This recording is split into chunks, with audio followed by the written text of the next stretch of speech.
بسم اللہ الرحمن الرحیم۔ السلام علیکم ناظرین، لائف لونج میں آپ کا میزبان ڈاکٹر ادریس آپ کو خوش آمدید کہتا ہے۔ سب سے پہلے کل کے واقعے پہ اپنی طرف سے اظہار مذمت بیان کرتے ہیں اور شہداء کے لیے دعا گو ہیں کہ اللہ تعالیٰ ان کے درجات کو بلند کرے، اور جو مریض ہیں ان کو اللہ تعالیٰ جلد صحت یابی اور شفا عطا فرمائے، اور ان کے لواحقین کے غم میں ہم برابر کے شریک ہیں، اور اللہ رب العزت کی بارگاہ میں دعا کرتے ہیں کہ اپنے حبیب کے صدقے ہمارے ملک کو دہشت گردی اور اس طرح کے واقعات سے محفوظ فرمائے، اور ہمیں ان سب ناگہانی آفات اور برائیوں سے بچنے کی توفیق عطا فرمائے۔ ناظرین، جیسا کہ آپ کو ہمارے پروگرام کے فارمیٹ کا اندازہ ہے کہ اس میں ہم ایک تو ہیلتھ سے ریلیٹڈ اسکن کے متعلق بات کرتے ہیں، اور ساتھ ہی ہم مختلف شعبوں سے ایکسپرٹ لوگوں کو بلواتے ہیں جو اس اپنی فیلڈ کے اپنے شعبے کے مطابق اپنے ایکسپرٹیز بیان کرتے ہیں، اور ان کو ہم کوشش کرتے ہیں کہ ہم اپنے معاشرے میں کس طرح سے امپلیمنٹ کر سکتے ہیں، اور وہی جو ایجادات ہیں یا سائنس سے ریلیٹڈ جو آج سائنس باتیں بتا رہی ہے ہمیں، وہ باتیں ہمارے مذہب نے 1400 سال پہلے ہمیں بتائی تھیں، اور ان کو ان کے ساتھ فکس کر کے ہم یہ دیکھنے کی کوشش کرتے ہیں کہ کیا ہمارے معاشرے میں ترقی کرنے کے لیے، معاشرے کو بہتر خطوں پہ استوار کرنے کے لیے کیا یہ سائنسی ایجادات ہی ضروری ہیں، یا کہ جو ہمارے معاشرے میں ہمارے مذہب نے آقا کریم صلی اللہ علیہ وسلم نے 1400 سال پہلے ہمیں بیان کر دی تھی باتیں، ان باتوں کو صرف ایک ڈیفرنٹ اینگل سے سوچنے کی ضرورت ہے، دیکھنے کی ضرورت ہے کہ وہ کیمرہ جو CCTV کیمرہ کہلواتا ہے، اگر وہ سامنے نظر آ جائے تو ہمارا بیہیویئر، ہمارا رویہ بالکل ہی بدل جاتا ہے۔ تو کیا نبی کریم صلی اللہ علیہ وسلم نے جو ہمیں بتایا کہ ہمارے کندھوں پہ 2 فرشتے بیٹھے ہوئے ہیں جو لکھ رہے ہیں، اور اللہ رب العزت ہمیں دیکھ رہا ہے، جو حاضر بھی ہے ناظر بھی ہے، کیا ہم اس کیمرے سے زیادہ ڈرتے ہیں، یا کہ ہم اللہ تعالیٰ کی بارگاہ میں زیادہ ڈرتے ہیں اور دیکھتے ہیں کہ اللہ کے احکامات کی پابندی زیادہ ضروری ہے یا نافرمانی سے بچنا کتنا ضروری ہے؟ ان سب موضوعات پہ ہم بات کرتے ہیں۔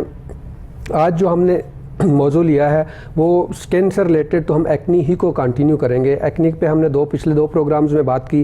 آج ہم ایکنی کا جو کمپلیکیشنز ہیں، جو ایک بہت کامن ہے، 30% کے قریب لوگ اس پرابلم سے سفر کرتے ہیں، جو ایکنی سکارز یا نشان یا دبے یا داغ جو ایکنی چھوڑ جاتی ہے، ان کو وہ کیوں ہوتے ہیں اور ان کی ٹریٹمنٹ کیا ہوتی ہے، اس پہ ہم بات کریں گے۔ اور دوسرا جو آج ہم نے موضوع لیا ہے وہ یہی ہے کہ آج کی سائنس، انفارمیشن ٹیکنالوجی، IT کا ہمارے مذہب میں، ہمارے معاشرے میں جو رول ہے، اور ہمیں اس IT کو کس طرح سے دیکھنا ہے کہ اس IT کے بغیر بھی ایک مسلمان کو اپنے روزمرہ کے معاملات میں کس حد تک آنیسٹ ہونا چاہیے۔ میں اپنے مہمانوں کا تعارف کرواتا ہوں آپ سے، اس کے بعد ہم بات کو آگے بڑھائیں گے۔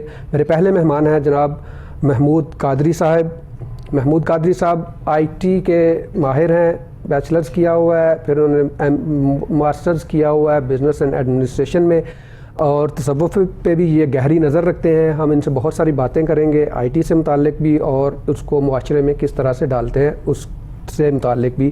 السلام علیکم ورحمۃ اللہ وبرکاتہ۔ وعلیکم السلام ورحمۃ اللہ۔ ہمارے دوسرے مہمان جناب علامہ عبداللہ ثاقب صاحب، یہ اسلامک اسکالر ہیں، آپ ان کو جانتے ہیں، مختلف TV چینلز پہ بھی آپ ان کو دیکھتے ہوں گے، بڑی اچھی گفتگو کرتے ہیں ماشاءاللہ۔ ہم ان سے یہ بات کریں گے کہ یہ جو آج کی انفارمیشن ٹیکنالوجی ہے، آج کی باقی کی جو ٹیکنالوجیز ہیں، ان کو ہمارے مذہب نے کب اور کہاں پہ بتایا، جو ہم عام طور پہ روایات کے سلسلے میں یا کہانیوں کی صورت میں سنتے ہیں کہ وہ ایسے ہوا، اس کو ہم وہیں پہ ختم کر دیتے ہیں کہ وہ ایک واقعہ تھا جو رونما ہو گیا۔ آج ہم کوشش کریں گے کہ ان واقعات کو، چند واقعات ہم لے پائیں گے اپنے پروگرام کے ٹائم کے حساب سے، ان واقعات کو ہم انفارمیشن ٹیکنالوجی یا دوسری ٹیکنالوجیز جو ہیں، جو آج کی سائنسی ایجادات ہیں، ان کے حساب سے ہم آگے لے کے چلیں گے۔ تو میں اپنی بات کا آغاز کرتا ہوں محمود قادری صاحب سے۔ ویلکم محمود صاحب، آپ بتائیے کہ آپ انفارمیشن ٹیکنالوجی کو اپنے ناظرین کو کیا بتائیں گے کہ یہ انفارمیشن ٹیکنالوجی ہے کیا، اور باقی کی جو یہ جو ایجادات ہیں ان کے بارے میں کیا آپ کی رائے ہے؟ انفارمیشن ٹیکنالوجی بیسیکلی سائنس کی ایک جدید چیز ہے کہ وہ آپ اس میں جو ہے وہ بہت سارے کام جو ہے وہ فاسٹ کر سکتے ہیں. کمپیوٹر جو ہے وہ ایک سیکنڈ میں لاکھوں کی کیلکولیشن کرتا ہے. ٹھیک ہے. اسی طرح اگر ہم جس طرح جو آپ نے ٹاپک بتایا اس طرح اگر ہم ایک ٹریکنگ سسٹم کو دیکھنا چاہیں تو ٹریکنگ سسٹم جو ہے وہ ابتدا ہوئی اس طریقے سے کہ مائکروسافٹ نے ملا سعودی عرب کے عبداللہ شاہ سے جو شاہ تھے ان سے، اور وہ انہوں نے اس گلوب کے گرد جو ہے وہ سیارے کھڑے کیے جو آپس میں کنیکٹڈ تھے. ٹھیک ہے. وہ انہوں نے کنیکشن آپس میں بنایا جو کہ اگر ہم زمین پہ کسی بھی جگہ سے ان سیاروں سے کنیکٹ ہو جائیں تو وہ سب جگہوں پہ آپ کمیونیکیٹ کر سکتے ہیں. ٹھیک ہے. اسی طرح یہی اس کو ہم ایک نیٹ ورک کی صورت میں اگر دیکھیں کہ اگر ہم چھوٹی فارم میں دیکھیں تو آپ اپنے آفس میں ایک کمپیوٹر کو دوسرے کمپیوٹر سے کنیکٹ کرتے ہیں. ٹھیک ہے. اور وہ آپ جو ہے اس طریقے سے ایک دوسرے سے کمیونیکیشن کر سکتے ہیں. تھوڑا سا بڑا کریں تو وہ انٹرنیٹ میں آ جاتا ہے کہ پوری دنیا جو ہے وہ آپس میں کیبل سے اور مائکرو ویو سے وہ کنیکٹڈ ہے اور آپس میں کمیونیکیشن ہو رہی ہے. اسی طرح ہی آپ کا موبائل ہے وہ بھی اسی طرح کمیونیکیٹ کرتا ہے. جو سیٹلائٹس ہیں کمیونیکیشن کے لیے کھڑے کیے گئے ہیں اور ان سے وہ آپس میں ہم دوسرے موبائل کے ساتھ رابطہ کر سکتے ہیں. تو یہ ٹیکنالوجی یہیں سے ہی سٹارٹ ہوئی انفارمیشن کی زیادہ جب سے انٹرنیٹ آیا. ٹھیک ہے. اور یہی نیٹ ورک کی ابتدا ہے. جی میں عبداللہ صاحب آپ کی طرف آتا ہوں کہ ہمارے ذہن میں آیا کرتا تھا جب بچے تھے، باتیں بھی ہوتی تھی اپنے کلاس فیلوز میں کہ یار کہا یہ جاتا ہے کہ ایک ایک چیز لکھی جا رہی ہے. کیسے لکھی جا رہی ہوگی؟ بچے کے ذہن میں آتا ہے، ایک عام بندے کے ذہن میں بھی آتا ہے کہ ایک ایک سانس، ایک ایک ایون جو آپ کی نیت ہے، جو آپ سوچتے ہیں وہ بھی لکھی جاتی ہے. تبھی اس کا اجر ملے گا نا، کہ اگر اچھی نیت ہوگی تو اس کا اجر ملتا ہے. تو آپ اس پہ روشنی ڈالیے کہ اس بات کو ایک بچے کو سمجھانے کے لیے آج کی انفارمیشن ٹیکنالوجی نے کتنا آسان کر دیا ہے. بسم اللہ الرحمن الرحیم. ڈاکٹر صاحب بہت شکریہ، آپ نے انتہائی اہم موضوع پر گفتگو کے لیے مدعو فرمایا. ویلکم. آپ نے جو سوال فرمایا اس سوال کے جواب کی طرف آتے ہوئے میں یہ عرض کروں گا کہ جیسے آپ نے فرمایا کہ اللہ تعالیٰ نے 2 فرشتے مقرر کر رکھے ہیں جو انسان کی تمام ایکٹیویٹی کو لکھ رہے ہیں. بے شک. اور حدیث مبارکہ میں اور قرآن مجید میں ہماری رہنمائی یہ ہوتی ہے کہ قیامت کے دن جب انسان کے اعمال تولے جانے ہیں تو اس وقت پھر اس کا جو رزلٹ آنا ہے وہ بھی دائیں اور بائیں ہاتھ میں انسان کے دیا جانا ہے اس کے اعمال کے مطابق. بے شک. اچھا، اس میں اب جدید سائنس میں جب ہم دیکھتے ہیں تو جدید سائنس جیسے جیسے آگے بڑھتی چلی جا رہی ہے، اپنے ارتقاء کے مراحل کو طے کرتی چلی جا رہی ہے، ویسے ویسے ہمارے دین کی سچائیاں لوگوں کے سامنے مزید نکھر کے آتی چلی جا رہی ہیں. بے شک. بہت سی چیزیں جیسے آپ نے فرمایا کہ جب ہم بات آج سے 5 سال 10 سال 15 سال 3-4 ڈیکیڈ پیچھے چلے جائیں، جب ہم کرتے تھے تو لوگ اعتراض کرتے تھے اور ہمارا تمسخر اڑایا جاتا تھا کہ یہ کیسے لوگ ہیں جو اتنی عجیب و غریب باتیں کرتے ہیں، ان کو اندازہ نہیں کہ دنیا کیسے ترقی کرتے ہوئے آگے بڑھتی چلی جا رہی ہے. لیکن آج جب سائنس نے ترقی کر کے منزلیں طے کی کچھ، تو ہم وہاں پہ پہنچے جہاں پہ ہم نے بہت پہلے کچھ گزارش کیا تھا لیکن ہم نے اس کو تسلیم نہیں کیا تھا. مثال کے طور پر دیکھیے، جی اب ہم اپنے ایونٹس کو اس کیمرے کے ذریعے محفوظ کر لیتے ہیں. وہ شادی کا ایونٹ ہے، وہ برتھ ڈے کا ایونٹ ہے، وہ ہماری کوئی بھی سیلیبریشن ہے، ایون یہاں تک کہ دیکھیں ابھی آپ 92 کا ورلڈ کپ دیکھنا چاہیں تو آپ تمام میچز ریکارڈڈ پڑے ہوں گے کہیں نہ کہیں، آپ ان کو دیکھ سکتے ہیں، ایک ایک بال کو اور ایک ایک جناب اس اوور کو دیکھ سکتے ہیں. کوئی ایسی چیز نہیں جو آپ نہیں دیکھ سکتے. تو اگر آج انسان اپنی اس ٹیکنالوجی کے ذریعے، اس کیمرہ کے ذریعے اگر 92 یا اس سے بھی پیچھے کی جو ہسٹری ہے ہماری اس کو سیو کیے ہوئے ہے اور ایک ایک منٹ ایک ایک لمحے کو سیو کیے ہوئے ہے، اور جب ہم چاہیں ہم ایک کلک پہ اس کو آن بھی اس کو پلے بھی کرتے ہیں، پھر اس کو فارورڈ بھی کرتے ہیں، پھر اس کو ریوائنڈ بھی کرتے ہیں. یعنی یہ سارا کچھ ہماری ایک فنگر کے نیچے آ گیا ہے. ہم چاہیں اس کو فارورڈ کر لیں، ہم چاہیں اس کو ریوائنڈ کر لیں، ہم چاہیں اس کو سٹاپ کر دیں، ہم چاہیں اس کو پلے کر دیں، اور اس پر کوئی سوال نہیں اٹھتا. کوئی ہمارے ذہن میں اس میں تشکیک اور شک باقی نہیں رہتا. تو جب انسان اس ٹیکنالوجی کے ذریعے اتنا ایڈوانس ہو چکا ہے کہ وہ اپنے ماضی کو یوں محفوظ کر سکتا ہے, تو پھر اب مان لیجئے کہ اللہ رب العزت جو خالق کائنات ہے, جو اس کائناتوں کا کریٹر ہے, جو مالک ہے, جو بادشاہ ہے, اس نے بھی ایک نظام ایسا بنا رکھا ہے جس میں ہماری پوری کی پوری ہسٹری جو ہے وہ سیو کی جا رہی ہے, اور پھر اس ہسٹری کے مطابق ہمارے ساتھ آگے معاملات ہونے ہیں. جناب رسول پاک صلی اللہ تعالیٰ علیہ وسلم کی خدمت میں ایک شخص آیا اور اس نے عرض کی کہ یا رسول اللہ صلی اللہ علیہ وسلم مجھے کچھ نصیحت فرمائیے. تو جناب نبی مکرم صلی اللہ تعالیٰ علیہ وسلم چونکہ اللہ کے آخری نبی اور رسول ہیں, اور نبوت کی نگاہ سے آپ دیکھ لیتے ہیں کہ آنے والا جو ہے اس کی ذہنی سطح کتنی ہے, کتنا اس کو بتایا جائے تو اس کے لیے مفید ہے. تو جناب نبی پاک صلی اللہ تعالیٰ علیہ وسلم نے سورہ زلزال کی 2 چھوٹی چھوٹی مختصر آیات تلاوت فرمائی. فَمَن يَعْمَلْ مِثْقَالَ ذَرَّةٍ خَيْرًا يَرَهُ وَمَن يَعْمَلْ مِثْقَالَ ذَرَّةٍ شَرًّا يَرَهُ, کہ ایک ذرے برابر جو اچھائی کرے گا اجر پالے گا, ایک ذرے برابر جو برائی کرے گا وہ سزا پائے گا. اس نے ہاتھ دونوں کھڑے کر کے عرض کیا آقا بس میرے لیے کافی ہے, یہ کہہ کر اٹھ کے چلا گیا. رسول اللہ صلی اللہ تعالیٰ علیہ وسلم کی خدمت میں صحابہ کرام نے عرض کیا یا رسول اللہ صلی اللہ علیہ وسلم یہ 2 مختصر آیات سن کے کہتا ہے میرے لیے کافی ہے, قرآن کریم تو اتنا طویل ہے اور اتنی اس میں ڈیپتھ اور گہرائی ہے. تو جناب رسول اللہ صلی اللہ تعالیٰ علیہ وسلم نے فرمایا کہ یہ درست کہہ کے گیا ہے, اگر یہ صحیح معنوں میں ان 2 آیات پہ عمل کر لے تو یہ واقعی اس کے لیے کافی ہے. اور یہی آج ٹیکنالوجی بھی ہمیں بتا رہی ہے, جیسے آپ نے انٹرو میں کہا کہ اگر کہیں کیمرہ لگا ہو تو ہم کوئی بھی ایسا عمل جو ہماری شخصیت کے منافی ہو ہم کرنے سے رک جاتے ہیں. تو ایک کیمرے سے اگر ہم یوں اپنے آپ کو بچانے کے لیے, اپنی پوری شخصیت کو داغدار ہونے سے بچانے کے لیے اپنے آپ کو روک لیتے ہیں, تو یاد رکھیے اللہ رب العزت کے بھی کیمرے ہر وقت ہمیں واچ کر رہے ہیں. اور جناب رسول اللہ صلی اللہ تعالیٰ علیہ وسلم نے اس طرح بھی ہماری رہنمائی فرمائی ہے جو آگے چل کے انشاءاللہ ہم عرض کریں گے پروگرام میں. ماشاءاللہ بڑی اچھی بات کی آپ نے اور بڑے اچھے انداز سے سمجھا دیا اور ایک اتنے سمپل اور اچھے انداز سے سمجھایا ہے اور اس کو کوریلیٹ کیا ہے.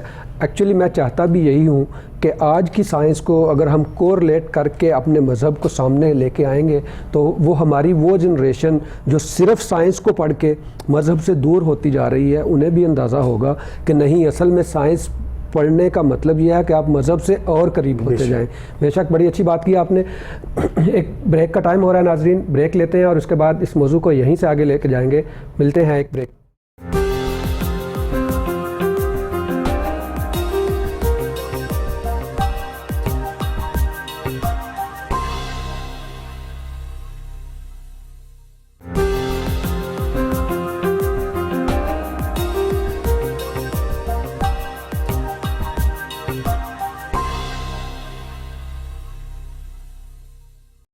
ویلکم بیک ناظرین. آج ہماری بات جو ہو رہی ہے اصل میں وہ بات ہے جو میرے دل کی بات ہوتی ہے, جو میں چاہتا ہوں جس موضوع پہ بات کرنا, آج اسی موضوع پہ ہم بات کر رہے ہیں. میرے ساتھ بڑے اچھے اچھے گیسٹ دونوں ماشاءاللہ اپنی فیلڈ کے ایکسپرٹ بیٹھے ہوئے ہیں. محمود قادری صاحب ہیں اور ساتھ ہی میرے جناب عبداللہ ثاقب صاحب ہیں. تو آئیے پہلے بات کرتے ہیں ایکنی پہ, ایکنی سکارز پہ, جو ہمارا رہ گیا تھا کہ ایکنی کا میں نے بتایا تھا کہ ایکنی ہوتی کیوں ہے, کس ایج میں ہوتی ہے اور اس کی ٹریٹمنٹ کیا ہوتی ہے. اس پہ پچھلے دونوں پروگرامز میں ہم نے ڈیٹیل میں بات کی تھی. آج ایکنی کی کمپلیکیشنز, کہ ایکنی کی وجہ سے جو پرابلمز رہ جاتی ہیں جو باقی کی ساری عمر فیس کی جاتی ہیں, وہ ان پہ ہم بات کر رہے ہیں کہ ایکنی سکارز, ایکنی کے جو نشان رہ جاتے ہیں, جو داغ رہ جاتے ہیں, جو دبے رہ جاتے ہیں, یہ 2 طرح کے ہوتے ہیں. ایکچولی اس کو پہلے میں تھوڑا سا ایکسپلین کرنا چاہتا ہوں تاکہ پیشنٹ کو پتہ ہو, کیونکہ ان کی ٹریٹمنٹ اسی پہ ڈیپینڈ کرتی ہے. جب آپ کو پتہ ہوگا کہ آپ ایکنی سکار کو ڈسکس کر رہے ہیں یا آپ پوسٹ انفلیمیٹری ہائپر یا ہائپو پگمنٹیشن, جو ایکنی بھی چونکہ انفلیمیشن کاز کرتی ہے اور انفلیمیشن کے بعد ہمیشہ جس جگہ پہ انفلیمیشن ہوتی ہے اس جگہ پہ سکارز جو کلر ہے وہ چینج ہو جاتا ہے. اگر تو یہ پوسٹ انفلیمیٹری ہائپو پگمنٹیشن یا ہائپر پگمنٹیشن ہے یا کہ صرف ریڈنس ہے تو اس کا علاج تو ہے, وہ تو اگر بالکل علاج نہ کیا جائے تب بھی وہ سیٹل ہو جاتی ہے. نہیں تو یہ ہے کہ اس کو آپ کہہ لیں کہ کچھ دن سے لے کے کچھ مہینوں تک وہ سیٹل ہو جاتا ہے اور اس کی ٹریٹمنٹ ڈفرینٹ ہے. جو سکارز ہیں اس کی ٹریٹمنٹ ٹوٹلی ڈفرینٹ ہے. پہلے میں آپ کو پگمنٹیشن یا ایریتھیما کا یا آپ ہائپو پگمنٹیشن کہہ لیں اس کا بتا دیتا ہوں کہ اس میں ہوتا کیا ہے. جب ایکنی ٹھیک ہونے کی طرف آتی ہے تو چہرے پہ کچھ نشان یا کچھ کلر چینجز رہ جاتی ہیں, جو سرخ رنگ کا بھی ہو سکتا ہے, براؤن کلر ہو سکتا ہے, یا لائٹ وائٹ سا کلر ہو سکتا ہے. اس کو ہم پوسٹ انفلیمیٹری ہائی پگمنٹیشن کہتے ہیں, PIH. تو جو پوسٹ انفلیمیٹری پگمنٹیشن ہے اس کا علاج ممکن ہے, یہ علاج ہو جاتا ہے. یہ اگر کچھ بھی نہ کیا جائے تو وقت کے ساتھ ساتھ یہ خود بھی ٹھیک ہو جاتی ہیں. اس میں کرنا کیا ہوتا ہے, اسکن تھوڑی سی سینسیٹیو ہوئی ہوتی ہے. سب سے امپارٹنٹ یہ ہے کہ آپ نے سن بلاکس یا سن سکرینز یوز کرنی ہے تاکہ برنز نہیں ہوں. اس کے لیے میں نے جب سن بلاکس پہ بات کی تھی تو میں نے کہا تھا کہ ایکنی والوں کو یہ اس چیز کا ذہن میں رکھیں کہ SPF 30+ کو یوز کریں, اور جو نان آئل بیسڈ ہو, جو آئل بیسڈ ہوگا وہ ایکنی زیادہ کرے گا. اس لیے آپ نے آئل بیس نہیں یوز کرنے, نان آئل بیسڈ سن سکرینز آپ نے یوز کرنی ہے. اس کے ساتھ کچھ کریمز ہوتی ہیں استعمال کرنے کے لیے, آپ وہ کریمز یوز کر سکتے ہیں. وہ کریمز آپ کو ڈاکٹر جو بھی آپ کے ڈرماٹولوجسٹ ہوں گے وہ لکھ کے دیں گے. وہ آپ 2 4 6 یا میکسیمم 8 ہفتے یا 10 ہفتے یوز کریں گے تو اس سے وہ کلر چینجز ٹھیک ہو جاتی ہیں, چہرے کا کلر واپس آ جاتا ہے. تیسری چیز اس میں یہ ہوتی ہے کہ کچھ کیمیکل پیلز ہوتے ہیں یا کچھ پروسیجرز ہوتے ہیں جو ہم آفس میں یا ڈاکٹر کے کلینک میں آفر کرتے ہیں. وہ پروسیجرز اس صورت میں ہوتے ہیں کہ اگر آپ کو تھوڑی سی جلدی ہے تو وہ پروسیجرز کروا لیں. اس میں کیمیکل پیلز ہیں اور کچھ لیزرز ہیں اور مختلف ٹریٹمنٹس اویلیبل ہوتی ہیں. وہ ٹریٹمنٹس آپ کروائیں گے, اس سے آپ کی جو پوسٹ انفلیمیٹری پگمنٹیشن ہے وہ ٹھیک ہو جاتی ہے. جو نیکسٹ ہے ایکنی سکارز, اس پہ ہم بات اگلے سیگمنٹ میں انشاءاللہ کریں گے. اب آتے ہیں ہم محمود صاحب سے شروع کرتے ہیں پھر سے کہ محمود صاحب یہ بتائیے کہ جو ٹریکنگ سسٹم ہے, ہم نے انٹرنیٹ پہ بات کی, سیٹلائٹ پہ بھی بات کی, ایک ٹریکنگ سسٹم ہے. ابھی تو عنقریب سنا جا رہا ہے کہ وہ انسانوں میں بھی ٹریکنگ سسٹم لگایا جانے والا ہے. تو اس وقت وہ ٹریکنگ سسٹم ہے کیا اور کس حد تک وہ چل رہا ہے اور کہاں کہاں سے وہ, اس کے بیک گراؤنڈ میں کیا ہوتا ہے اور کس طرح سے اس کو مانیٹر کیا جاتا ہے؟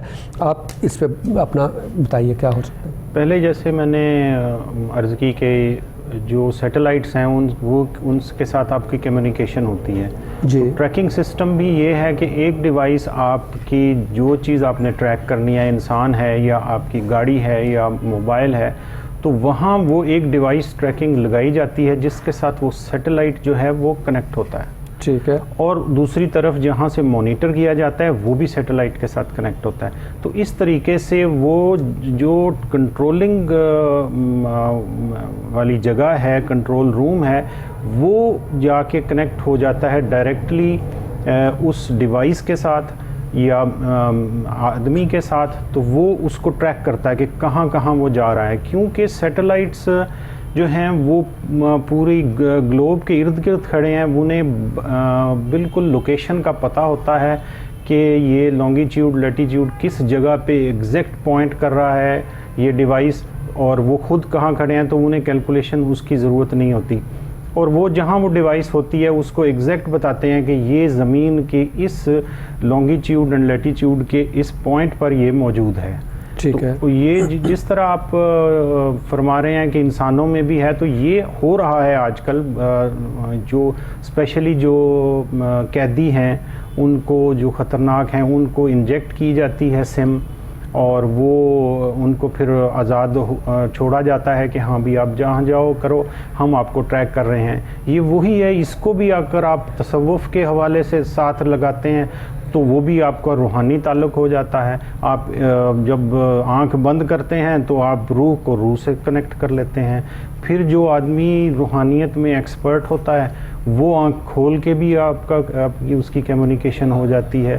تو یہ تصوف کا ایک علیحدہ ایریا ہے. تو تصوف اور ٹیکنالوجی دونوں ہی چیزیں جو ہیں وہ آپ کو اللہ کی طرف لے کے جائیں گے. بے شک. ابھی میں عبداللہ ثاقب صاحب کی طرف بڑھتا ہوں. جی علامہ صاحب, جیسے پہلے بھی آپ نے یہ بات کی کہ یہ ساری کی ساری چیزیں ہمیں اسلام ہی کی طرف لے کے آتی ہیں. اچھا, اسی بات کو آگے بڑھاتے ہیں. پہلے ایک کال لیتے ہیں. السلام علیکم ورحمۃ اللہ وبرکاتہ. جی